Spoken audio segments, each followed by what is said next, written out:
Hello, Sacred Friend. Welcome back. I am Lori Andrus, and welcome to today's episode of the Luminary Life Podcast.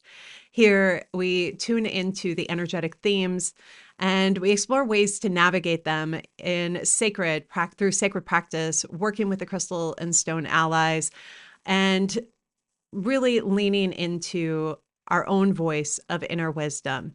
And throughout our conversations, we explore ways to create meaning as we navigate life, when we navigate some of the ups, downs, highs, lows, and turbulent things that are unfolding in the world.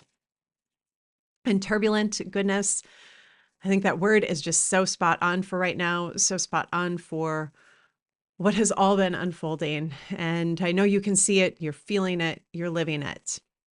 And I think a key word here is feeling it. Regardless of whether or not you are super tapped in and watching the news, watching every event unfold, following the conversation on social media and other places where you enjoy getting information, or whether you are completely withdrawing and letting yourself just go into a place of quiet and solitude. This energy is so noisy and palpable, and it echoes through our nervous systems, whether or not we are consciously attuned to it. We feel it, we dance through the energy when we move around our daily lives. And I've noticed a couple phrases really showing up for me. Two of them in particular, and we're going to lean into some conversation about both of them today. And then we're going to talk also about Spirit Quartz, our ally for the month of March, and some of the messages that it wishes to share with us. The first phrase that just really has been echoing in my thoughts and in my thoughts and words a lot is the phrase, I just don't want to deal with it. I just can't deal with it. It's just too much, is any variation of that phrase. And as I'm saying this, I'm getting a bit of a giggle because I know how ridiculous that can be and how avoidant it can sound. But I do know that there's some deeper pieces around that show up when those phrases or variations of those phrases show up. And if that's something you have also been noticing yourself saying or feeling over the past couple weeks, months, years, I want to invite you to really tune in and listen in for this conversation today, because we're going to talk about what those phrases and that energy, the energy around those phrases, is really trying to tell us. And the first thing that I think is really trying to get our attention or draw our attention to is that our nervous systems are on overload. They are overwhelmed. They are exhausted. And the dynamics, the ways that we are processing, experiencing, filtering the energy of the world around us is overwhelming and overloading our system. Can you relate? I absolutely can.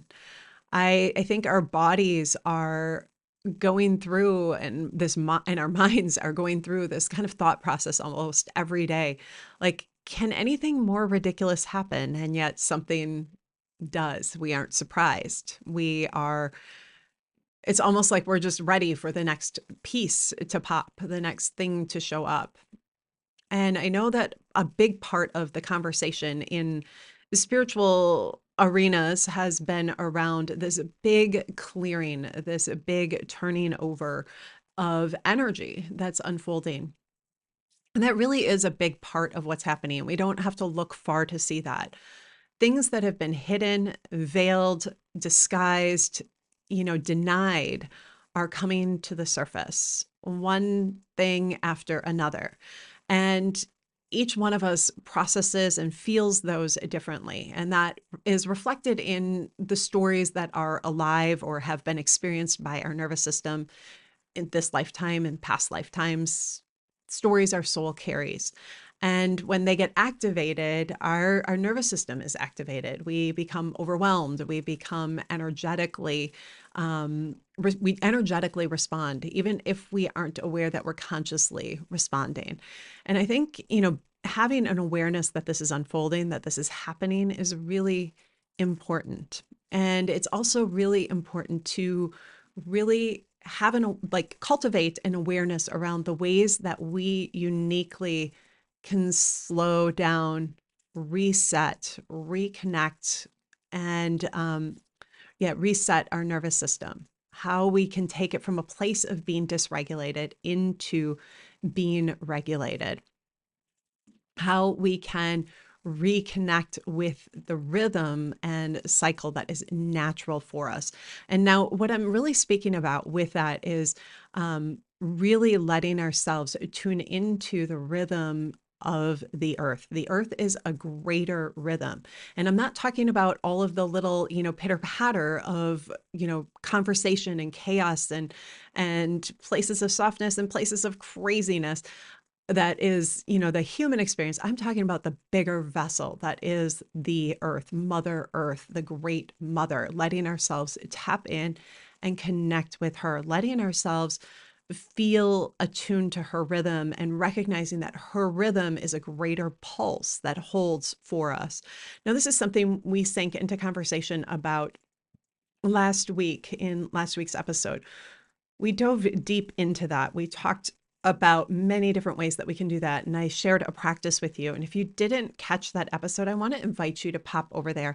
It's the episode was specific to the Mercury retrograde and the ways that we're experiencing that and feeling that, and the ways that it is supporting us in really slowing down, being reflective, and getting clear on what the seeds are that we're planting for this year.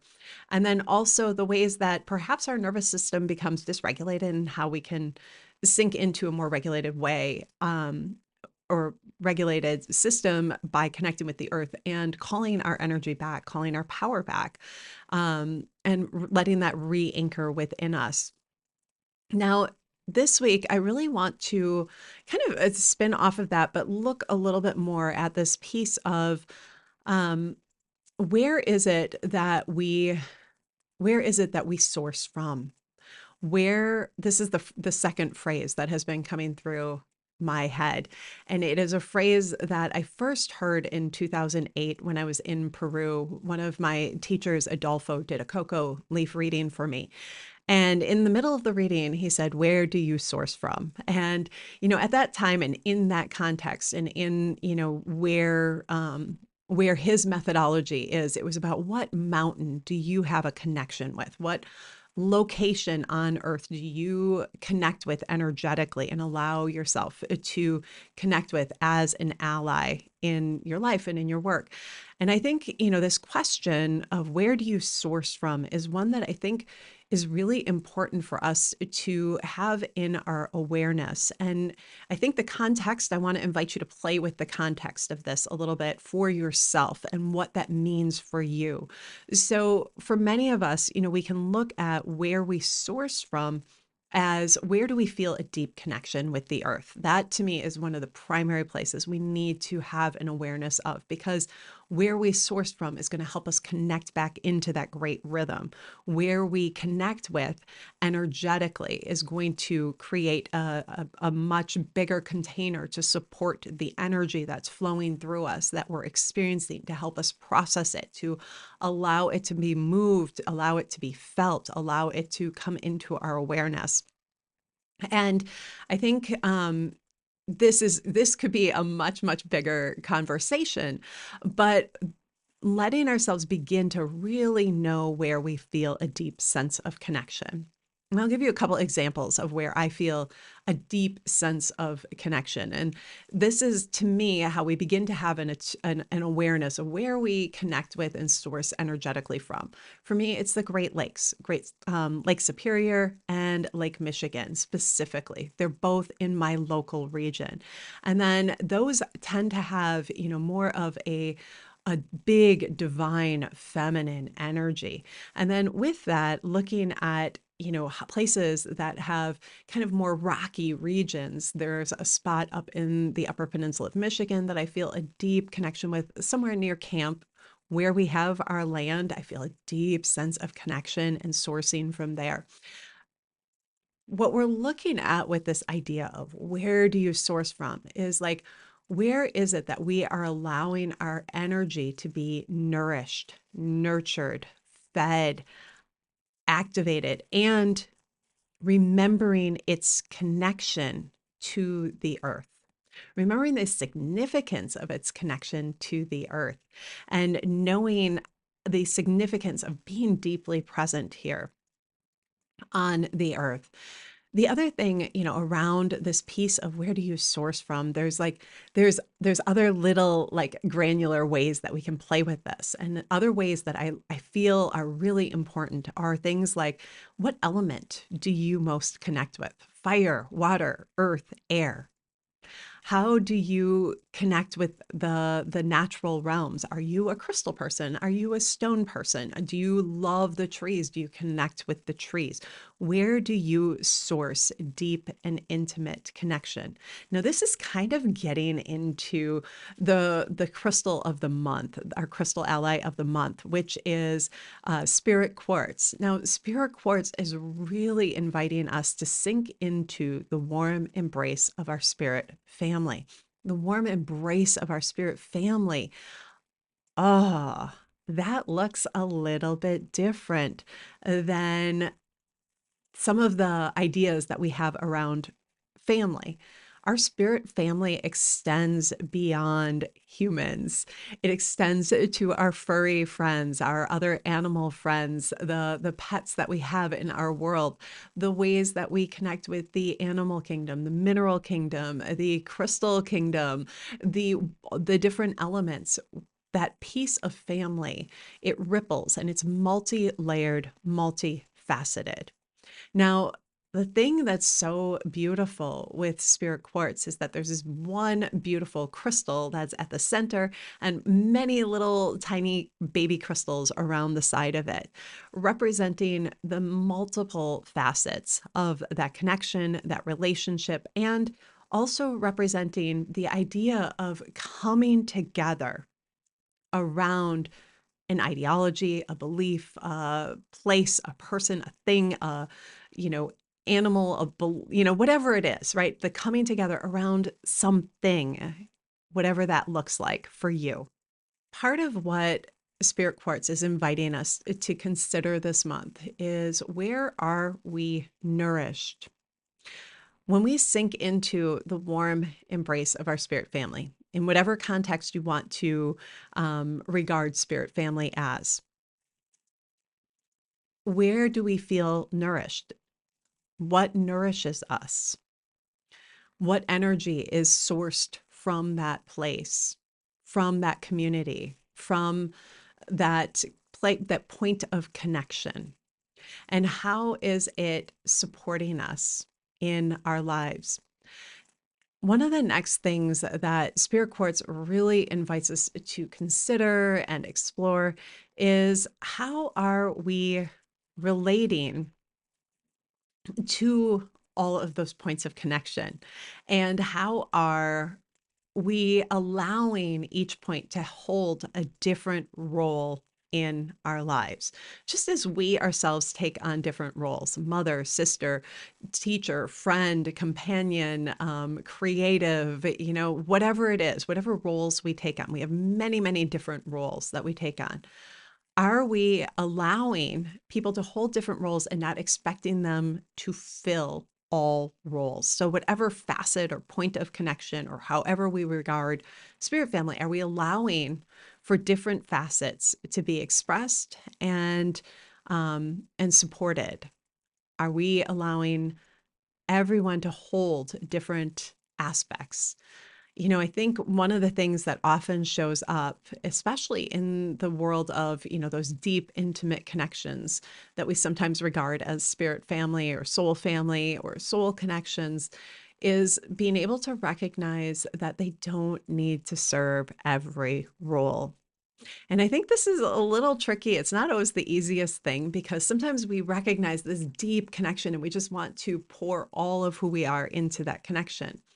But not every person serves all those places, nor do we for every person. And so recognizing that what we have in desire or need for support, for connection, can come from multiple different places, multiple different sources, multiple different facets. Okay, so let's tap back into this place of those two core phrases that have been coming through this week. And the first one being, I just can't deal with it. And then the second one being a question of where do I source from? And I want to return to that place of I just can't deal with it. And I want to invite you to just be really compassionate with yourself. If you've been noticing that showing up this week, if you've been noticing yourself feeling overwhelmed, overloaded in any way, and let yourself just love up on you and know that there is no right one way to navigate this time. The one right way to navigate this time is you tapping in and listening to your wisdom and honoring it. And when we honor our inner wisdom, that is expressed in many different ways. And there are many different right answers for many different people, for everyone. It may mean taking a pause on social media. It may mean tapping out of watching the news. It may mean letting yourself be quiet and silent and still and go within. And it may also mean being incredibly active, staying on top of all of the news details, connecting and sharing information with others. You know what is innately right for you. And this energy right now is calling you to honor that and act on it.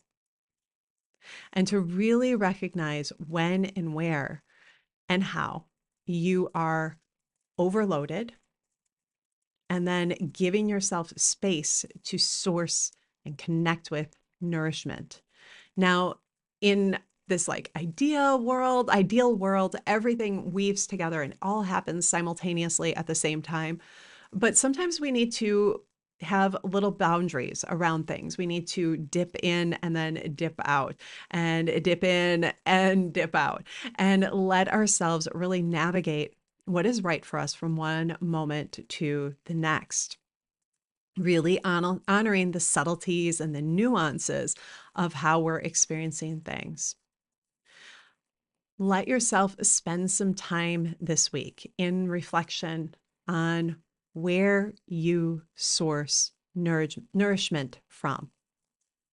How does your soul source its nourishment? Is it time with dear friends?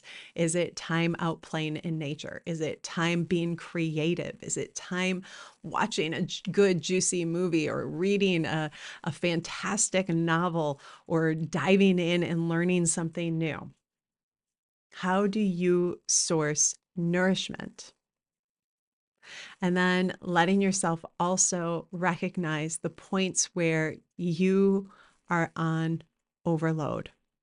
We talked a little bit about that piece of, I just can't deal with this, and the nervous system being overwhelmed. And there are so many ways that we can start to subtly notice this. We may have a more shallow breath. We may not be able to take a full deep breath. Our rhythm of breath may be off. We may find ourselves scattered in our process of doing things, finding it difficult to focus. We may be finding difficulty sleeping. We may find ourselves exhausted, even if we have a good night's sleep. We may find ourselves trying to move faster than our body and mind and thoughts are able to, maybe in a hyperspeed. We may find ourselves procrastinating or avoiding things. We all have different ways that our nervous system shows us it is overloaded. Become a master in being aware of what your signs are. One of my signs, I just can't deal with this. And know your phrases, know your way of showing up with things, and know that it is okay and normal to feel overwhelmed right now. What we are processing, what we are moving through, what we are navigating is immense. And the ways that you allow yourself to show up and let your light shine, however big, however small, however like delicate, however strong, whatever way it is enough. And it is purpose filled and it is meaningful. Let yourself take a breath, be present with you, and let yourself slow down and let yourself source nourishment, love, and connection. And with that, I want to close just as we opened with some music from my flute.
I wish you a beautiful day.